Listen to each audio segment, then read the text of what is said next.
If you focus on fitness, you 10x your life because fitness is a multiplier. You improve your health, you improve your relationships, you improve your friendships because how you do one thing is how you do everything. Hello, I'm Attorney Lance Olives, 30 years old. I'm a government lawyer. Pinili kong maging abogado dahil I want to help the community, my friends, and my family to defend their cause. I'm very grateful that I've discovered the wonders of MX3 kasi meron alignment na same yung passion and cause of MX3, and that is to help people to give back and to help them be at their best. Since maraming ang antioxidants at nabuboost yung immune system ko through taking MX3, it keeps me sharp, focused, and mas nakaka-work ako ng maayos as a lawyer. Aside from that, nakakapag-exercise pa ako after work, di ba? One of my aspiration is to be a good provider for the family in the future. So it all starts with focusing on myself, focusing on my health and my fitness. Kapartner ko ang MX3 upang makamit ang aking mga goals sa life. MX3, research-based, tested and proven.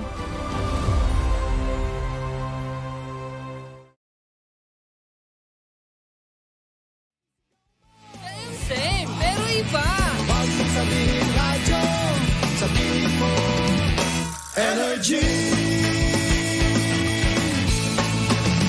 Chismis Tabaglita with Tita Cora and Kapitana Sisa. Same, pero iba. We are number 106.7 Energy FM. Pag daw wag mong sabihin radyo. Sabihin mo. Hindi sasabihin mo.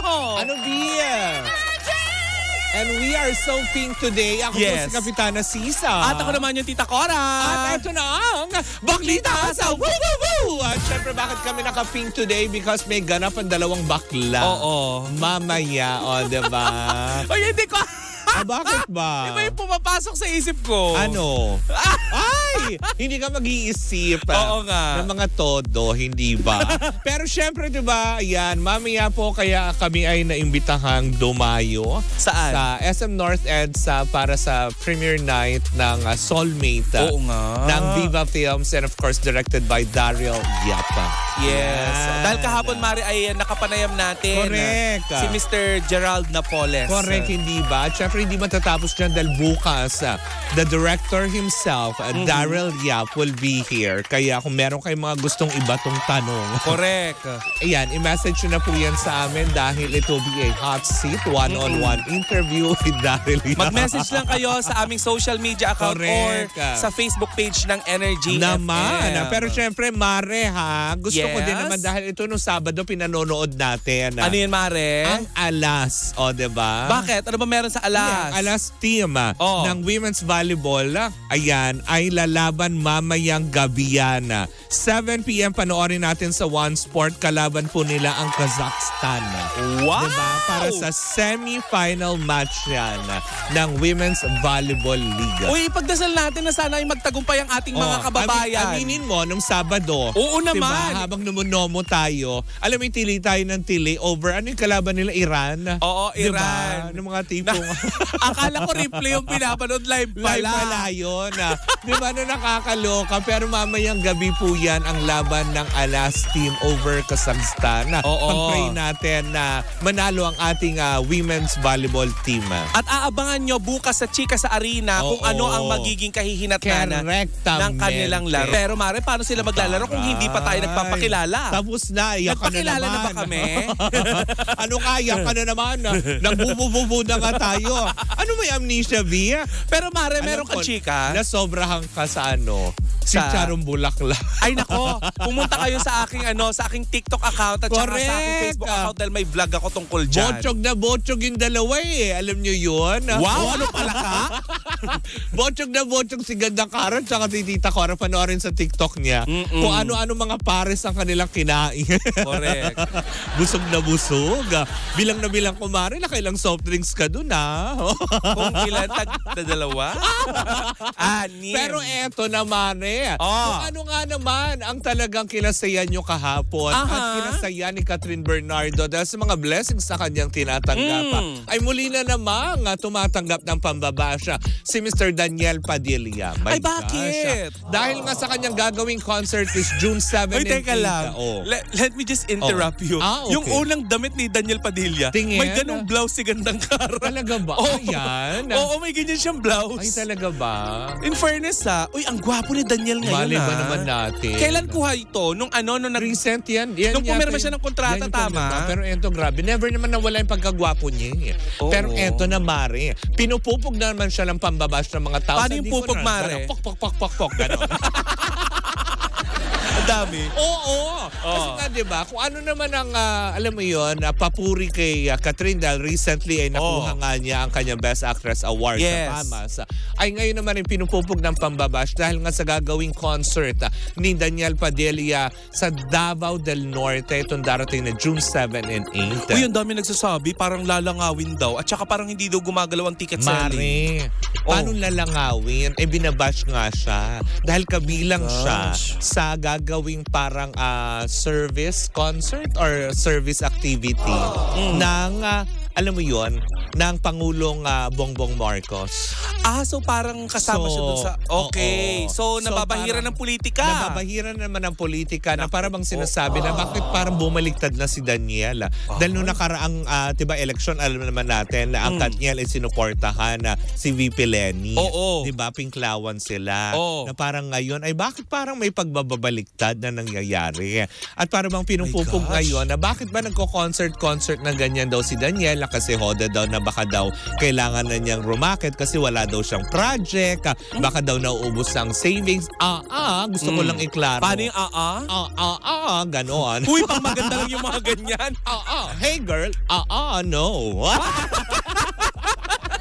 Mali po kayo ng mga spekulasyon lalo na dun sa mga gustong ibagsak si Daniel Padilla. Ginagawa niya po ito dahil nga syempre bilang kumbaga parang pasasalamat na din sa mga taong alam mo walang sawang sumusuporta sa kanya na sa kabila na nangyari sa kanila ni Catherine Bernardo ay patuloy pa rin siyang kinukuha bilang endorser sa mga projects, 'di ba? Ang pagsama naman niya sa actually sa team nitong si President Bongbong Marcos at nina Representative Martin Romualdez ay hindi ibig sabihin nito yung alam mo yung sumasanib na siya bilang alam mo yon dating pinklawan ngayon bumabaliktad. Wala pong ganong katotohanan na balita.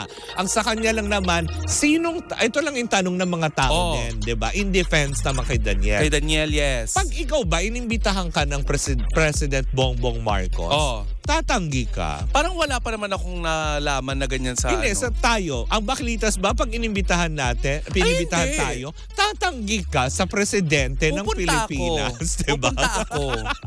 Ikaw ba magsasabi na, ay hindi, kasi pinklawan pa rin ako. Talaga ba? Tatanggihan niya yun? Diba? Hindi ba parang, syempre, paano, bukod sa ito'y trabaho, na may kikitain naman din siya dyan, for sure, diba?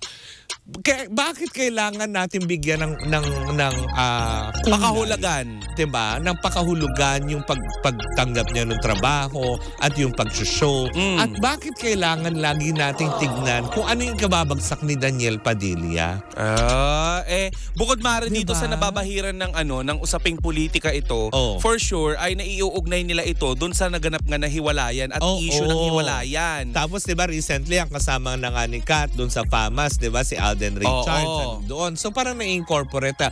Hindi pa ba sapat sa mga tao? Ito lang yung tanong ko, 'di ba? Na hindi pa ba sapat sa mga taong nakita natin na nahirapan na nagdusa sa nangyari itong si Daniel Padilla na for sure pinagsisisihan naman niya bilang tao. Correct. Hindi pa ba sapat na makita natin na alam mo 'yun na alam mo yun, lumubog siya. Diba? Not in a sense na yung kanyang karera. Yes. Diba? Pero yung kanyang pagkatao ay dinurog ng husto ng mga tao. Hindi pa ba sapat yun? At kailangan pa ba natin, alam mo yun, hangarin na bumagsak siya ng husto? O well, Mare, hindi rin naman natin sila masisisi dahil kung totoo man, din naman yung ginawa ni Daniel Padilla, syempre yung ibang tao, lalo na yung mga nakaranas ng nangyari kay Catherine Bernardo, talagang manggigigil pa rin. Pero ganun pa man, kailangan hanapin natin sa puso natin yung pagpapatawad, lalo na kung tagahanga tayo ng Katniel. Correct, diba? Tsaka isa pa, dun sa mga nangyayari, bakit kailangan laging i-wish natin, diba? Lalo na sa mga taong nagbibigay ng komento. Hindi sa pinagtatanggol ko po si Daniel Padilla. Ulitin ko, hindi po namin siya kilala ng personal. Wala po kaming ugnayan sa kanya. Ang ginagawa at hindi rin po ako ang kanyang ina. Tama. Magkasimisayos lang. Ang hindi natin mapag-usapan sa barangay, harapin mo face to face.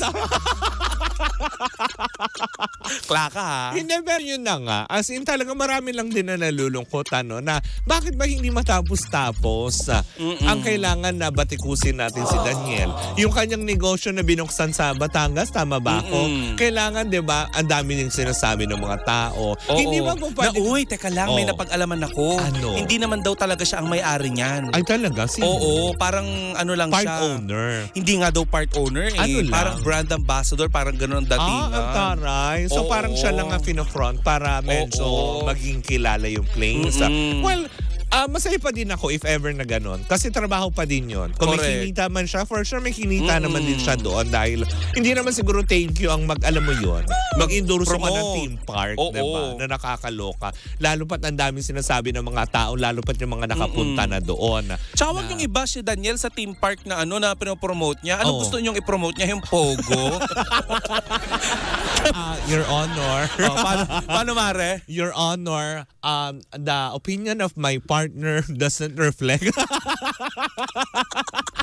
the views and opinion, Your Honor, of my partner doesn't reflect.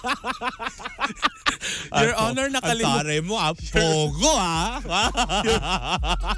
Your Honor, nakalimutan ko. Gusto mong tira-tirahin ka ng triad, Gusto mo pagbaba mo dyan sa baba, nandyan ang buong Chinese Chambers of Commerce. Sinabi ko lang naman. Visible naman ang mga Pogo. Na mga kababayan mo. Push natin dyan. Pero Mari, hindi ka naman nakakalimot. Saan? Sa mga nangyari. Saan po, sa Your teacher, Honor? Sa teacher mo? Anong year po, o Your Honor? Kasi sa tagal po, hindi ko na rin po maalala. Kasi na malagi ka sa farm. Oo. Sa farm may gandang kara. Oo. Pero yun na nga, hindi ba? Sana na lang din, di ba? Hangad naman ng iba. Sana matapos na at tigilan na rin po natin. Ang alin? Yung yung pambabash kay Daniel. Kasi unang-una, hindi rin naman nakakatulong para sa atin yun. Correct. Kumikita ba tayo doon? Hindi naman, di ba? So, kumbaga parang, lahat naman din ang sasabihin nyo, for sure, alam mo yun, papasok sa kabilang tenga, lalabas din yan for Daniel, di ba? Kasi hindi naman niya kaya mag-react sa lahat ng mga tao. Correct. Di ba? Ang sa kanya lang, at least ngayon nakikita naman natin na alam mo yun, binibisi niya yung sarili niya sa trabaho, hindi niya kailangan, alam mo yun, magpa-siklab na kahit kanino. At kapag nagutom naman si Daniel, hindi naman siya hihingi ng pangkain sa inyo. Correct. At saka never naman mangyayari yun kasi may sapat naman siyang ipon, tsaka ang dami niyang negosyo. Correct. Di ba? Na nakakaloka. Ay, kaya nako. doon sa mga nagwi-wish naman ng, alam mo yun, ng hindi maganda, di ba? Huwag na po natin hangarin yung ikasasama ng iba. At kung sakali man naging masama si Daniel dun sa relasyon nila ni Catherine, kung ano yung ginagawa natin ngayon sa kanya, may pagkakaiba pa ba tayo? Correct, kung gagawa din diba? tayo ng masama sa kanya. Alam nyo naman na nagkamali. Tsaka hindi naman to iba sa mga normal na relasyon ng mga ordinaryong tao. Oo. Nagkataon lang na sila ay celebrity. Correct. Na napag-uusapan. Yun nga lang, nadadagdagan lamang ng labis ng iba. Pero alam mo yun, unang-una wala pa rin po tayong alam sa totoong nangyari talaga sa pagitan nila. Tsaka hiwalayan ito ng gwapo at maganda. Kaya Correct. kung hindi kayo ganon, huwag kayong sumali. Kaya nga gusto ko lang itigil ko dahil lang po tsaka na. Tsaka na. Ang hirap kapag nakikisali ka sa away ng magaganda, no? Oo, yung mga ganyan ka na lang. Okay, I'm Oo. sorry. Kahit kasalanan nila, ganda eh. Pero hindi dahil maganda ka, manlalait ka at sasabihan mo ng pangit. Correct, di ba? Na nakakaloka. Parang yan yung yung nambaba sa SB19, di ba? Oo. O ano ngayon, sorry ka. Tapos mong sabi ng ganyan. Oo nga. Tapos ngayon sasabihin mo, bakit ka binabash? Nako. Ay, nako. Ay, nako. Ganun talaga pag cloud chaser. Sabi nga ni Magpaalam na Meme, tayo. diba? Anyways, ayan, at dyan po muna natatapos yan. Sana po matapos na rin at tigilan na rin po natin. Diba, si Daniel. Dahil yung tao bumabangon, pilit bumabangon sa kanyang pagkakadapat. Minsan sa mga buhay din natin, nagkamali tayo. At wala nga lang camera sa harapan natin, diba? Pero nakakayanan pa din naman natin. Kaya, give him a chance. Sino ang perpekto? Diba? Wala. Ni isa. Wala. Maski nga yung yung mga ayoko na. Huwag na magbanggit. Huwag na. Yung takot magpaputi. Charot.